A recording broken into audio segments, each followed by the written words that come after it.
Welcome back to part 2 of our video on coronavirus and returning to work. If you haven't seen part 1, just stop this video, go back and look at part 1.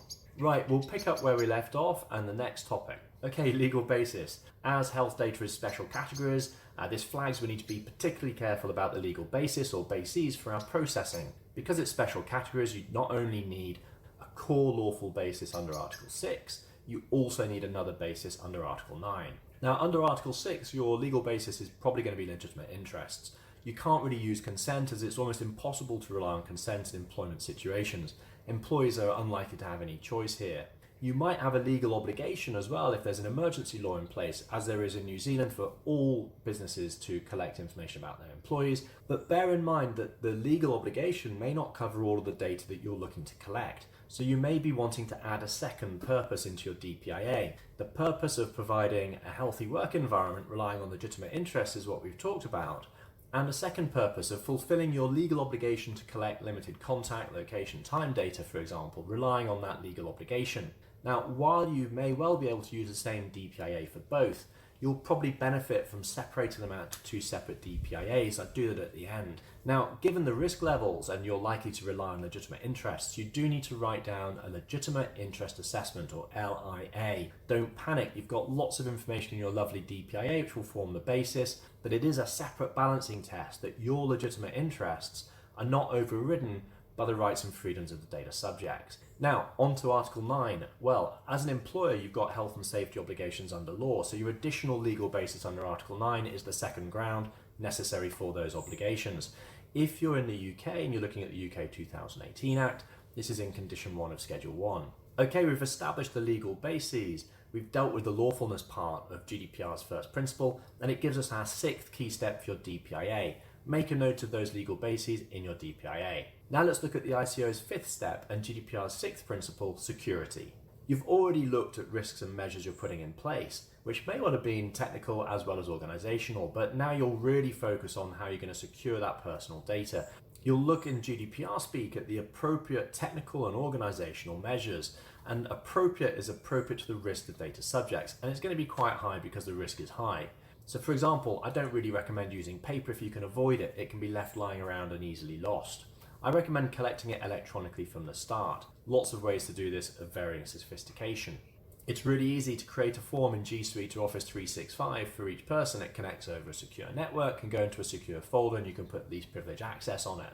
Now, we mentioned least privilege access, so just making sure only those people who need to see it can see it. Password protect it, put two-factor authentication on it for sure. And you'll also need to consider who you're sharing it with outside your organization and why. If you do store it in G Drive or OneDrive, then Google or Microsoft will be your processor. Maybe you've got a consultant who's going to look at this and help you. They'll be a processor too. This is our seventh key step for your DPIA. Write down the people you're sharing it with, whether they're processors, controllers, or maybe joint controllers. If you have a legal obligation to potentially share this with the authorities, then put that down too. Now, you should have an information security policy and procedures you can leverage for these measures, and you can talk to your IT and security colleagues or your managed service provider, for example, your MSP, who helps you with this, to get the right technology and security setup in place. The end game is to put in place sufficient appropriate technical and organizational measures so that your processing no longer represents a likely high risk to data subjects and you can proceed with that processing. Of course, we want to bring that down as low as we can make it. If you haven't reached that point, go back and review your measures, maybe change the way you're going to be doing things, put more measures in place until you've done it. And this is our eighth key step for your DPIA. Record those appropriate technical organizational measures in your DPIA. And now we've addressed GDPR's sixth principle, security. Integrity and confidentiality. Now, the UK ICO's fifth step also takes us on to retention, and the UK ICO reminds us it's good practice to have a retention policy in place that sets out when and how personal information needs to be reviewed, deleted, or anonymized. Now, you won't need to retain much of this information for very long, if at all. You're likely to be reacting to it immediately and refreshing it periodically. Obviously, look at any legal obligation on retention first. Maybe the emergency law states a time period, but consider exactly how long it's really necessary for you to keep it for, and then delete it after that time or anonymize it. We've now also addressed GDPR's fifth principle, storage limitation, and our ninth key step for your DPIA. Make a note in your DPIA of your retention policy and how you're going to achieve it. So let's round up. You've done a risk assessment, you've identified appropriate measures, made sure they lead to the minimum personal data being collected for your stated purpose. It's all necessary and proportionate. You've done a legitimate interest assessment. You've identified who you're sharing it with, how you're going to secure it, and how you're going to destroy it at end of life. You're now ready to talk to your staff, which brings us to our last segment, data subject rights, and the last 2 steps from the UK ICO.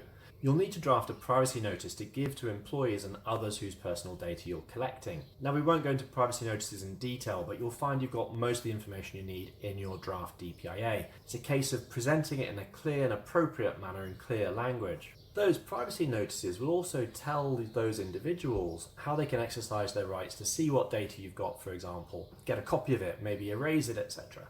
So be prepared on how to react to those requests, whether and how to fulfill them.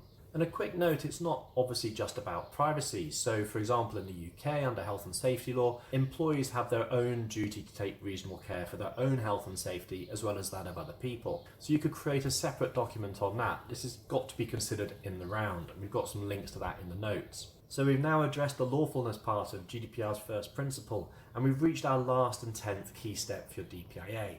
Make a note in your draft of how you'll tell people about the processing, about their rights, and how you'll be able to fulfill them. So there you are, we've gone through the GDPR's 7 principles, the UK ICO's 6 steps, and we've pretty well completed your DPIA with 10 key steps. You just need to finish it off, including liaising with your DPO. Now, it's very easy to get your head sort of twisted into a GDPR bucket, so it's important to take a step back now and then and just use those common sense and sort of reasonableness views. Does this feel right and reasonable to you? Is this what you'd accept or expect yourself? Do look at the UK ICO's further guidance, it's really good, and that will change as the situation in the UK changes. Look at the amazing work by the New Zealand Privacy Commissioner, and there's also links below to other guidance from the Law Society, the IOD, the Federation of Small Businesses and others. Please do look at our other Privacy Kitchen videos, do visit us at keepable.com. Please do use #PrivacyKitchen to tell us the topics and questions you want covered. Best of luck in your return to work and coronavirus program. Stay well in the meantime, and we'll see you soon in Privacy Kitchen.